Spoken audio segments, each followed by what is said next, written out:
ఇక్కడ అధిష్టానందే తుది నిర్ణయం అంటూ ఆదాబ్ హైదరాబాద్ లో మంత్రివర్గ విస్తరణపై ఇంకా స్పష్టత లేదు.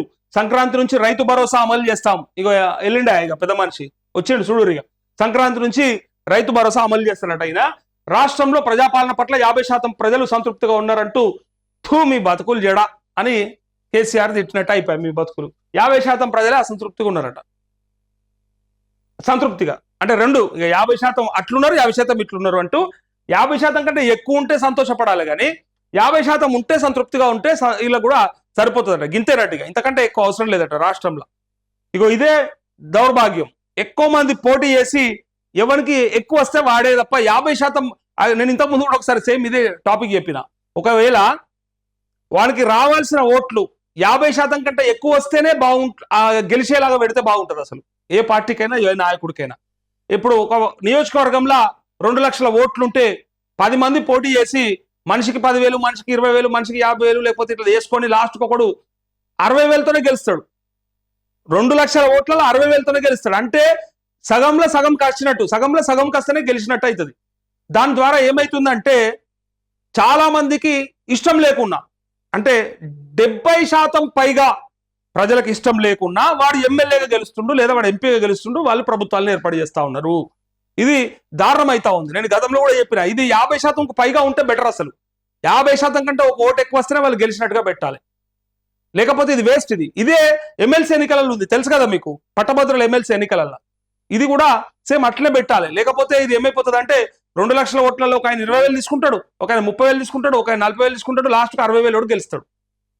మరి 2 లక్షల మందిలో 60,000 అంటే మిగిలిన వాళ్ళందరికీ నాకు కాదన్నట్టే కదా, ఇష్టం లేదన్నట్టే కదా. అయినప్పటికీ అట్లా జరుగుతుంది. అయితే వీళ్ళు 50% ఉంటే గొప్ప అని చెప్తా ఉన్నారు. అయితే సంక్రాంతి నుంచి రైతు భరోసా ఎత్తారట. ప్రజాస్వామ్యం అంటే ఎంతో కొంత వ్యతిరేకత ఉంటుంది, ఎంతో కొంత ఉంటుందట.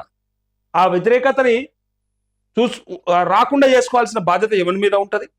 అసలు నువ్వు చెప్పిన మాటలకు, మీరిచ్చిన హామీలకు బరాబర్ గనక పనులు చేసి ఉంటే ఆ వ్యతిరేకత రాకపోయేది. మీరు ఇట్లా సంతృప్తి పడితే మిమ్మల్ని ఎవడు మార్చలేడు. ఇక గింతే వ్యతిరేకత లేకుండా ఉంటారా అని సంవత్సరంలో అన్నాక ఇక మీ బతుకులేందో, మీరేందో, మీ విధానాలు ఏందో అన్నట్టు అయిపోతుంది.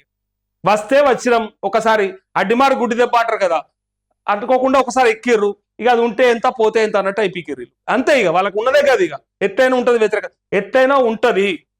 కానీ ఎక్కువ ఉన్నదా తక్కువ ఉన్నదా అనేది లెక్కకు వస్తుంది. ఎట్లయినా ఉంటుంది కదా, ఏమున్నది కదా, మళ్ళీ పోయేదే కదా, తినుడు ఎందుకు అన్నట్టు అయిపోయాయి. మీ ముచ్చట పొద్దుగాలేస్తే పోయేదే కదా, తినుడు ఎందుకు అన్నట్టు అయిపోయాయి. మరి తినకుండా ఊకోవచ్చు కదా. మరి హైడ్రాకు ధనిక పేద అన్న తేడా లేదు. అసెంబ్లీ నియోజకవర్గాల పరిధిలో 25 ఎకరాల స్థలంలో ఇంటిగ్రేటెడ్ స్కూల్స్ నిర్మాణం చేపట్టబోతున్నాం డిప్యూటీ సీఎం బట్టి విక్రమార్క అంటూ. ఇగో ఈయన గతంలో కొంత మంచిగా కనిపించేటోడు, మంచిగా వినిపించేటోడు, మంచిగా మాట్లాడేటోడు, రైతుల గురించి మాట్లాడినట్టుగా దోతి కట్టిండు. కానీ ఈయనకు భావాలు ఏం లేవు. రైతుల మనిషి లెక్క కనపడతాడు అంతే, కానీ లోపల ఏమాత్రం లేదు, రాక్షస మనిషి లెక్క ఉన్నాడు. ఆనాడు మేము ఏదైనా చేస్తాం, మాత్రం అన్నీ అవుతాయి, కౌలు రైతుకి ఇస్తాం, ఈ రైతుకి ఇస్తాం, ఇంకో రైతుకి ఇస్తాం, ఏది ఉంటే అది ఇస్తాం, ఉన్నోనికి ఇస్తాం, లేనోనికి ఇస్తాం, పన్నోనికి ఇస్తాం, లేచినోనికి ఇస్తాం అనుకుంటా ప్రతి ఒక్కరికి ఇస్తామని చెప్పి ఇప్పుడు ఎవరికి ఇవ్వకుండా ఉట్టి కూర్చురు. అప్పుడు చెప్పేటప్పుడు మాత్రం అందరికి ఇస్తాం. ఇక ఎట్లయితే ఏ ఒక్క ఓటు కూడా మిస్ కావద్దు, వానికి ఇస్తాం, వీనికి ఇస్తాం, అడిగినోనికల్లా ఇస్తామని చెప్పారు. ఇప్పుడు అడుగుతున్నారు, ఇట్లా అడుక్కుంటున్నా కూడా ఇచ్చే పరిస్థితి లేదు.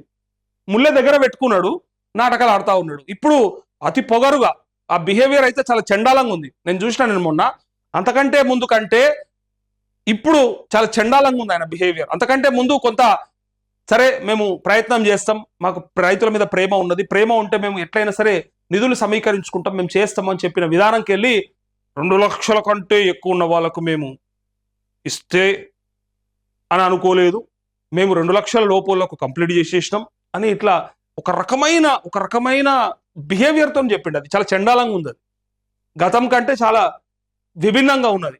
అంటే అధికారం వస్తే ఎవడైనా గింతే, అధికారం లేనప్పుడే మంచుకుంటారు, అధికారం వస్తే ఎవడైనా గింతే అని నిరూపించారు వీళ్ళు.